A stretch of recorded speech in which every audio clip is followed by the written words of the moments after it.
Hey, what's up everybody? Let's talk about something that most people are either ignoring or panicking about the wrong way.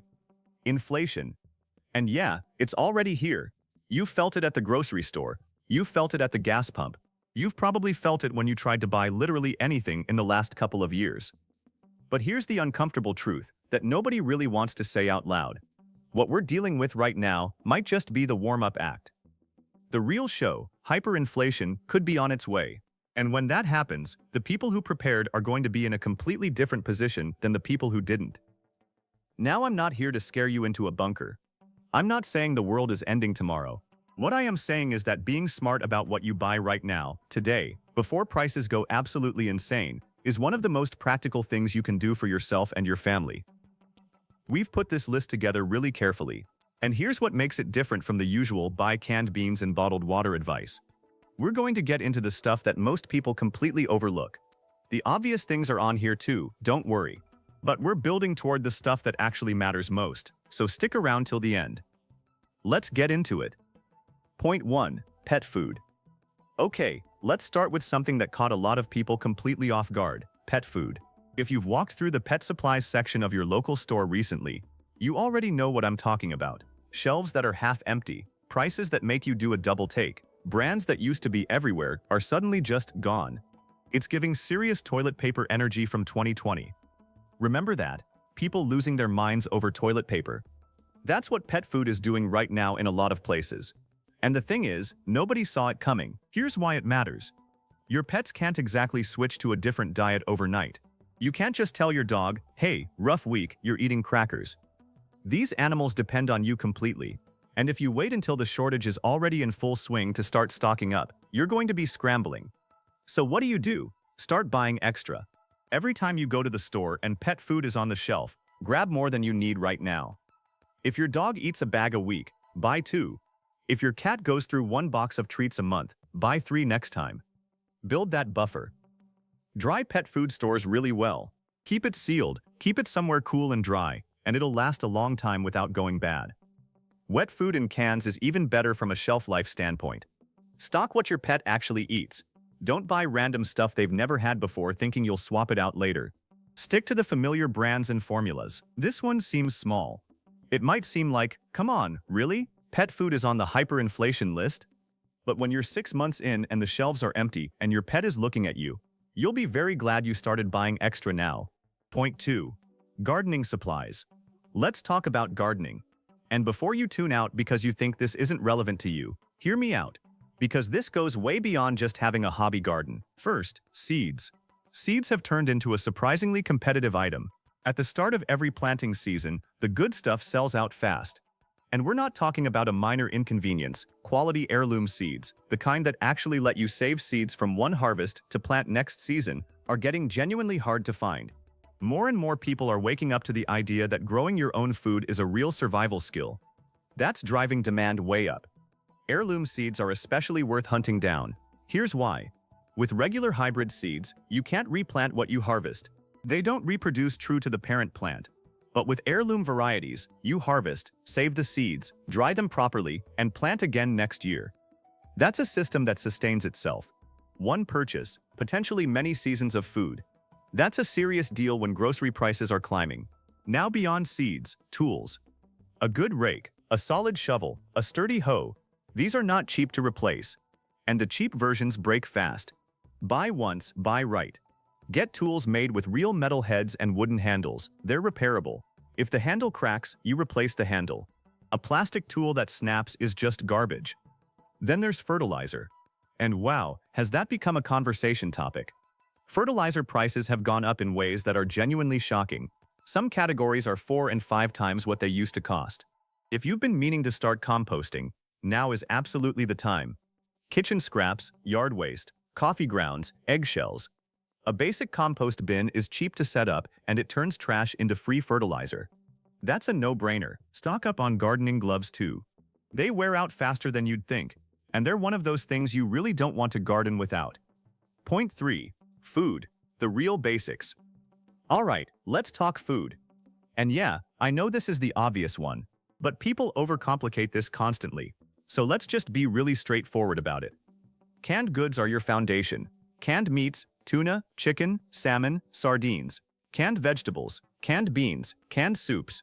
These things have a shelf life that's measured in years, not weeks. They don't need refrigeration. They're ready to eat or easy to prepare. They're cheap right now. This is low-hanging fruit. Buy them. Rice deserves its own mention because it is genuinely one of the best storage foods in existence. It's calorie-dense, meaning a little goes a long way. It stores incredibly well in sealed containers. It pairs with basically everything, and it's still relatively affordable. Buy it in bulk. Transfer it to food-grade buckets or mylar bags with oxygen absorbers if you want to be serious about it. Properly stored rice can last 20 to 30 years. That's not a typo. Dried beans are in the same category. Lentils too. These are high in protein and fiber, they're filling, and they store for a very long time when kept dry and sealed. If you want your food stores to actually sustain you, rather than just tide you over, protein matters. Beans and lentils deliver that without requiring refrigeration. Honey. Stock up on honey. Pure raw honey doesn't expire, ever.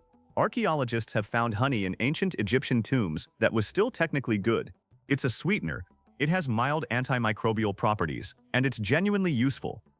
Get a few big jars, salt and spices. Salt is ridiculously important and ridiculously cheap right now.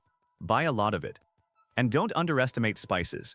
When you're eating simple, stored food for extended periods, having flavors that make that food actually enjoyable matters more than people realize. Spices keep well. Stock them. Cooking oils, olive oil, coconut oil, vegetable oil. Fats are calorie-rich and necessary for cooking. They have a solid shelf life when stored properly and away from heat and light. Don't skip them. Point 4. Electronics. This one catches people off guard every single time. Electronics? Really? Yeah, really. Here's the reality. There's been a global microchip shortage that isn't going away anytime soon. These chips go into everything, not just phones and laptops, but cars, appliances, medical equipment, industrial machinery. And because car manufacturers and other big industries are grabbing chips first, consumer electronics are taking a back seat. What this means in plain terms is that electronics are going to get more expensive and harder to find. If there's something electronic you've been on the fence about buying, do it now. Don't wait. A home security camera system is one of the most practical things you can get. If things get harder economically, crime tends to follow. Having cameras around your home isn't paranoia, it's practical. And these systems are still pretty affordable right now. A year from now, who knows? Solar chargers and power banks are worth getting too. If the grid gets stressed, and stressed electrical infrastructure is a real concern, having a way to keep your essential devices charged off solar power is genuinely valuable. These are not expensive, there's no reason not to have one. Walkie-talkies. Seems old school, right? But if cell networks get congested or spotty during a crisis, short-range radio communication works when your phone doesn't. A basic set is cheap. Grab some. Laptops, tablets, e-readers if you use them. These are all getting pricier. If your current one is aging out, replace it sooner rather than later.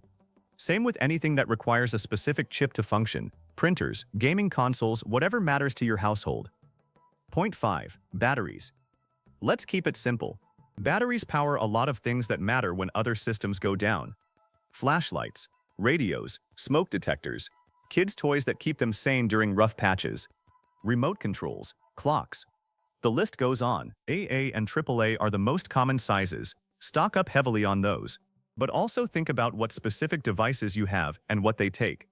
C cells and D cells for certain flashlights and lanterns. CR2032 coin cells for smoke detectors, watches, key fobs.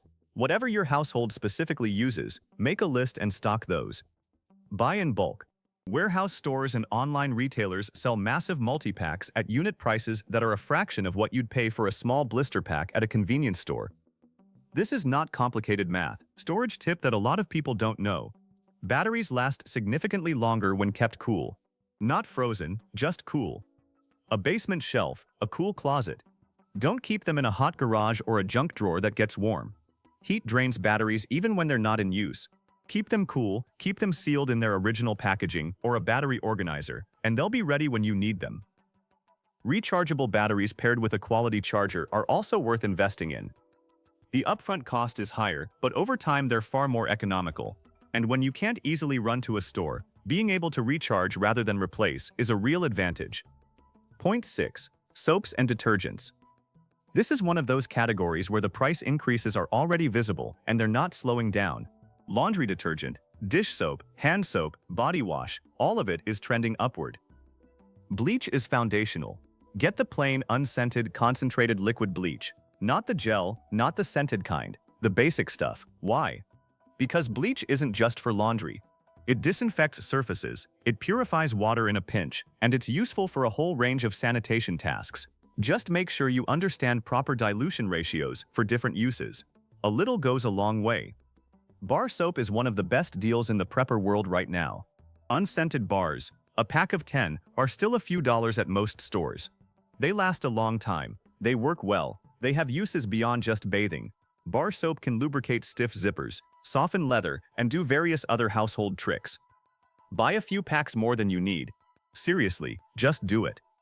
Dish soap, laundry pods, dishwasher tablets, all of these have long shelf lives and are already climbing in price.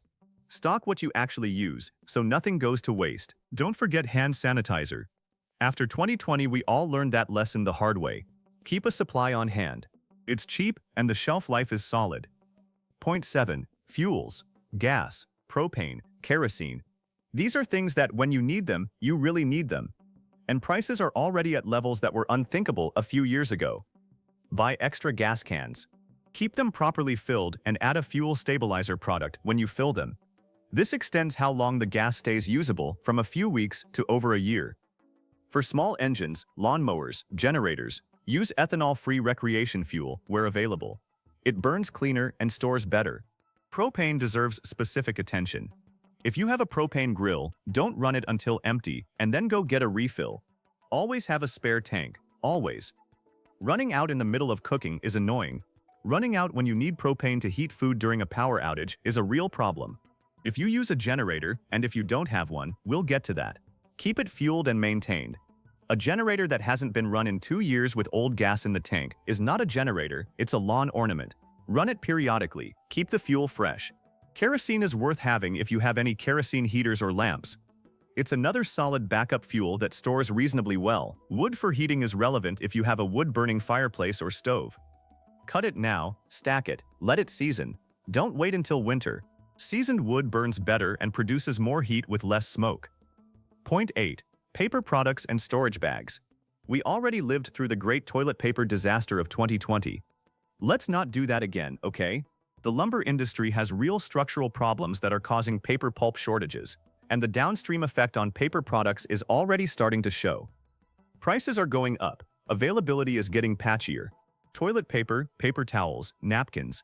Buy these in the biggest packs you can find and store them wherever you have space. Under beds, in closets, in the garage. It's bulky but it doesn't go bad and it's genuinely essential. Trash bags. Go to any store and look at the trash bag aisle. Half the time it's already picked over. Buy a couple extra boxes whenever you see them in stock. Large, medium, small, whatever sizes you use. Don't think about it, just grab them. Ziploc bags and other resealable storage bags are similarly worth stocking. They're useful for food storage, organizing supplies, waterproofing things, packing, endless uses. The freezer-grade heavy-duty ones especially. Get a lot. Aluminum foil and plastic wrap are in the same category. Cheap now, useful constantly, going up in price. Just add them to your cart next time. Paper plates and disposable cutlery might feel wasteful normally, but having a supply means that in a situation where water is scarce or limited, you're not burning precious clean water washing dishes every meal. Practical thinking. Point 9. Personal hygiene products. This is one of those categories that feels personal and maybe a little awkward to talk about. But let's be real about it. Running out of hygiene products is not just uncomfortable, it's a health issue. For women, menstrual products are essential. Tampons, pads, whatever you use, stock up. And genuinely consider reusable options. Menstrual cups and reusable cloth pads are one-time purchases that solve the problem for years. They're eco-friendly, they're cost-effective over time, and they eliminate a supply chain dependency entirely. Worth looking into seriously. Diapers if you have little ones. Stock as many as your storage allows, especially in sizes your child is currently in or growing toward. Reusable cloth diapers are a legitimate option here too, and many parents find them surprisingly manageable once they get the system down. Toothpaste, toothbrushes, dental floss. These sound basic, but dental problems are both painful and expensive. Maintaining oral hygiene when other things are chaotic is genuinely important. Stock extra. Deodorant, razors, shaving cream, feminine hygiene basics beyond just period products, all of it. Just build up a decent buffer of what your family actually uses. Hair clippers. If you don't already cut hair at home, now is a great time to learn. Professional cuts cost money and require you to leave home. A good set of clippers is a one-time investment. Here's a smart trick. Look at clippers designed for grooming pets. They use the same basic cutting mechanism as human clippers, but are built to last significantly longer because they're designed for professional grooming use. Better build quality for often a similar or lower price. Point 10. Transportation. Cars are currently a nightmare. New car prices are through the roof. Used car prices followed right along. The microchip shortage is strangling production, and the lots are either empty or selling at wild markups. If you need a new vehicle, the timing genuinely is rough. If you're in the market for a car, seriously consider going for reliable, older models with less complex electronics. A 10-year-old Toyota or Honda with a solid maintenance history is worth far more right now than a newer model with a high price tag and parts you can't find. Bikes. Genuinely underrated. A good quality bicycle gets you places without gas, without insurance, without registration. In a city, a bike is often faster than a car once you factor in traffic and parking. In more rural areas, a bike gives you a fuel-free option for shorter trips. It also keeps you fit, which matters more than people admit when things get stressful. If you drive regularly, think about carpooling with neighbors or coworkers going the same direction. Gas savings add up fast when prices are high. This isn't a sacrifice, it's just math. Look into what public transportation options exist in your area. Buses, trains, light rail, these can dramatically cut transportation costs. Many areas also have programs specifically for veterans, seniors, or low-income residents that offer discounted or even free transit. Don't assume you know what's available. Look it up. Keep your current vehicle properly maintained. Oil changes, tire pressure, air filter, coolant. A well-maintained car uses less fuel and breaks down less often. Basic maintenance is cheap. Repairs from neglect are expensive. Point 11. Liquor. Hear me out on this one. Even if you don't drink, especially if you don't drink, having some liquor on hand is genuinely practical. High-proof alcohol, particularly vodka, is one of the most versatile things you can store. It's a powerful disinfectant and antiseptic. In a situation where rubbing alcohol is hard to find, vodka does the job. It can sterilize tools, clean wounds, and disinfect surfaces. It has culinary uses too. Vanilla extract is literally just vanilla beans soaked in vodka or another neutral spirit. You can make your own for pennies compared to buying it at the store. Certain baked goods and sauces call for alcohol in recipes. Liquor also functions as a trade commodity. In genuinely difficult economic situations, alcohol has historically been one of the things people trade for other goods and services. Whether you use it yourself or use it as currency, it holds value. Alcohol doesn't expire when properly sealed. It has an indefinite shelf life. A bottle of vodka stored properly in a cool, dark place will be just as good in 15 years as it is today. You don't need expensive stuff. This isn't about drinking quality. Buy mid-tier, high-proof spirits in the largest bottles that make sense. Store them properly and forget about them until you need them. Point 12. Medical supplies. This is incredibly important and consistently under-prioritized until it's too late. When you need medical supplies, you need them immediately. There's no waiting. Start with the basics. Rubbing alcohol. Stock a lot of it. Hydrogen peroxide, betadine, or another antiseptic solution. These are your infection fighters, and you want them in quantity. Bandages in multiple sizes, gauze pads, medical tape, elastic bandages for sprains. These are cheap. There is no reason not to have a well-stocked first aid kit. Build one properly, check the expiry dates periodically, and replace things as needed. Antibiotic ointment, Neosporin, or generic equivalent. This stuff genuinely prevents minor cuts and scrapes from turning into serious infections. Keep plenty of it. Over-the-counter pain relievers. Ibuprofen, acetaminophen, aspirin. Stock what your family uses. These have long shelf lives and are still inexpensive. Same with antihistamines for allergies. Prescription medications. Talk to your doctor about getting a slightly larger supply than your normal monthly fill. Many doctors will work with you on this. Insurance may not cover it, but paying out of pocket for an extra month's supply of something essential is worth it. Blood pressure cuffs, pulse oximeters, thermometers. Basic monitoring equipment lets you track health issues without immediately running to a clinic for every concern.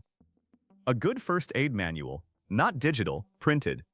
Because when you need first aid information, you might not have internet access. Point 13. Coffee and tea. Look, some things are worth talking about just because people care deeply about them, and coffee is one of those things. Coffee prices have gone up noticeably, and they're expected to stay elevated for years. Climate-related crop issues in major coffee-producing regions are creating real supply problems. This isn't a temporary blip. If you're a coffee person, this affects your budget.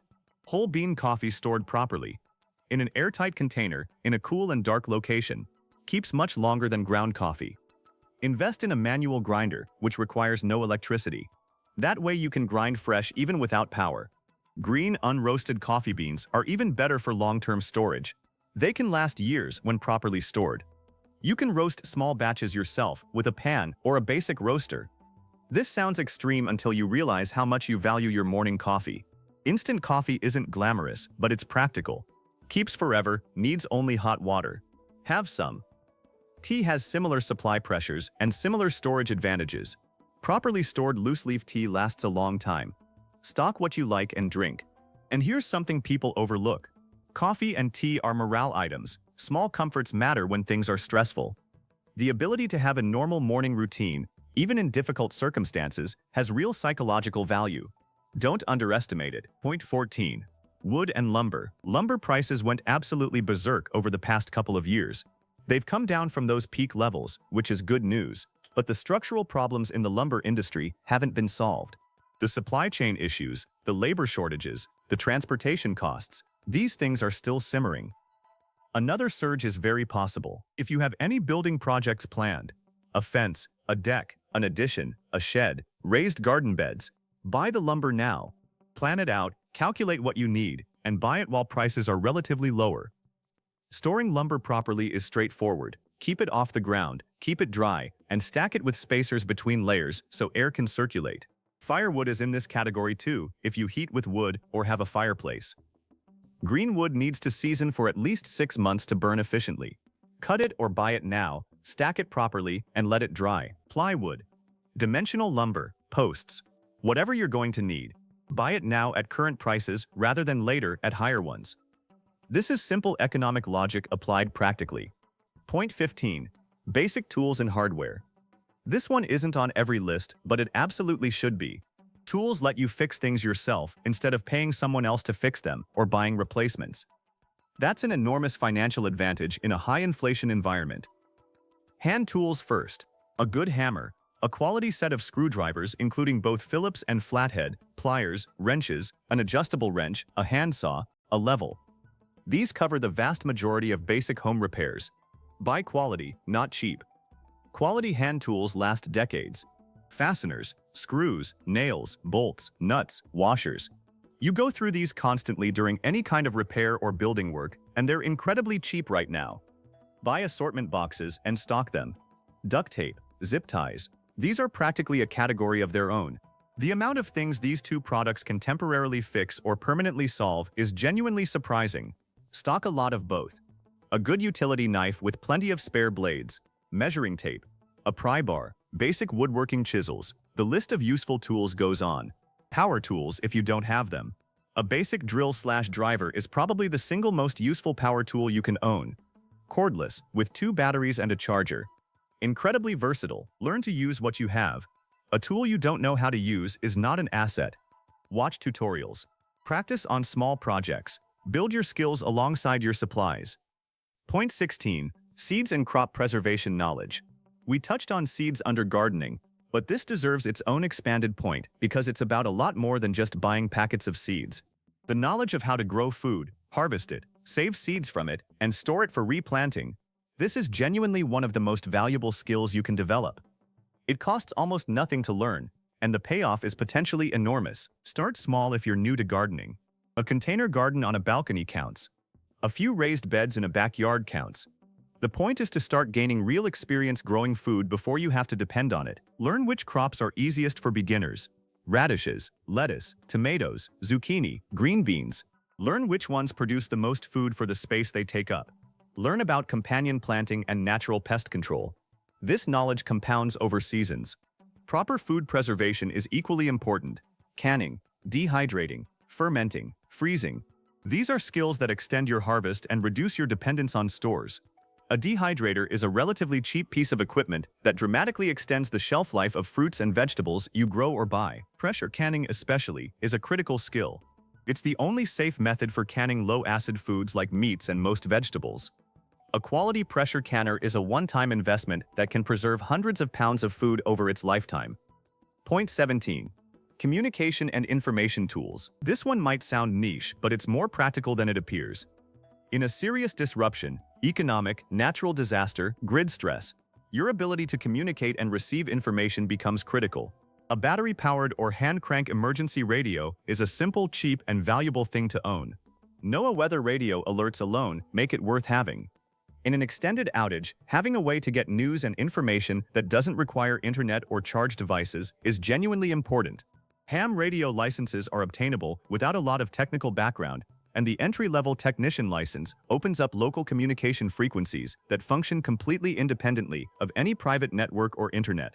This is a rabbit hole worth going down if you're serious about preparedness. Written address books, physical maps of your local area, and any areas where family members live. These sound laughably old-fashioned until your phone is dead and you can't remember your sister's address or how to get to a friend's place across town without GPS. A library of practical printed books, first aid manuals, gardening guides, basic mechanical repair, field guides for local edible and medicinal plants. Real physical books. When the power's out and your devices are dead, paper always works. Point 18. Land and space. And here we are at the most significant one. This is the one that matters most at the end of the day. And I want to be really honest about it. Land is going up in value. Fast. Real estate as a category has been climbing at rates that shock people. And land specifically, raw, rural, agricultural land, is in increasing demand as more people wake up to the same logic we're discussing here. If you have the financial ability to purchase land, do it seriously. Even a small parcel, a few acres, somewhere you could theoretically garden, somewhere with a water source nearby, somewhere with enough space to have a genuine foothold outside of a city. Land is finite. They don't make more of it. It produces food, timber, and shelter. It's a hard asset that inflation can't vaporize the way it can erode cash savings. Historically, land holds value through economic turmoil in ways that very few other assets can match. Now, and this is the critical part, not everyone can buy land. That's the reality. Finances are different for everyone, and land costs real money. But you have options beyond buying. Talk to people you know who have land. Family, friends, neighbors, rural acquaintances. There are people who have land and not enough hands to work it effectively. You can make arrangements, help with labor in exchange for the ability to use a portion of the land for growing food. These arrangements exist and people make them all the time. Even a verbal agreement with someone who owns a property outside the city gives you an option you didn't have before. A place to go if things get genuinely bad in an urban area. A place where growing food is possible. A place with space. If you live in an apartment in a city right now, you need a land connection of some kind. Full stop.